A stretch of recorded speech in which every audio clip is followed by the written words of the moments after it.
An extensive survey concerning depression, released by the Oxford University Research Center, Our World in Data, shows that depression is a very complicated condition. According to the survey, people with depression experience different symptoms with different levels of severity at different times in their lives, with episodes that last different lengths of time. It goes on to say that even people who are not diagnosed with depression suffer from symptoms of depression. The survey also found that depression is an umbrella condition that contains subtypes, and that in general, more people suffer from depression or its symptoms than those who do not. The more we develop from generation to generation, the more we experience the increasing pressures from the world we live in. As a result, we are becoming more depressed. While the survey is important in that it illustrates the pervasiveness of depression, it does not answer or even attempt to answer the most important question: why is there depression? One of the contributing factors for this depression is the media. Instead of portraying a balanced picture of the world, it chooses instead to exacerbate our depression by emphasizing the negative and distressing situations in the world. By exploiting our weakness and vulnerability, they are deepening our depression. The negative news that media outlets constantly present is not the news worth reporting. If all that they present is malice, violence, and fraudulence, without offering any solution to these social ailments, what hope do they leave for the viewers? They are educating us to hate, distrust, and isolate ourselves from each other. So in such a state, is it any surprise that we are depressed?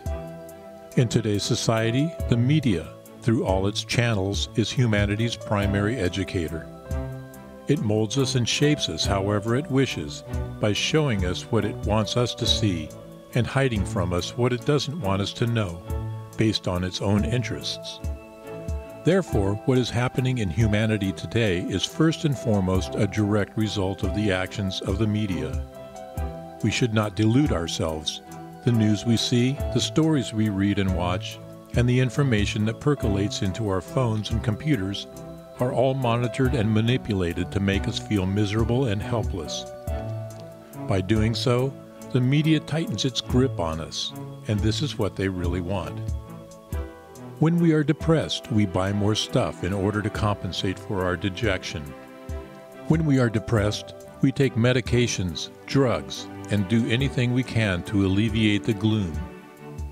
The actions that we take generate a lot of money, a lot of power for the media and their corporate interest, and make us dependent on them. People can be happy only when they are hopeful. If they know that tomorrow will be better than today, that their children will have a better, easier, wealthier, healthier life than theirs, then they have reasons for optimism and joy. Unfortunately, the media is a reflection of our human nature, our egotistical disposition, and unless we change from within, we will never create media channels that give us hope. To really change the media, we must change ourselves. We must create alternative educational channels that will create hope by encouraging care and mutual responsibility, which in turn will strengthen our communities. If we foster cohesion and solidarity within our society, we will be able to offset the negative influence of the media and change ourselves from within. If we change, the media will have no choice but to do the same, because they are as dependent on our views as much as we are influenced by their messages. If the messages we choose to absorb are positive ones, these are the messages they will be forced to show us. This is the news we will receive on our devices, and as a result, all of reality will change for the better.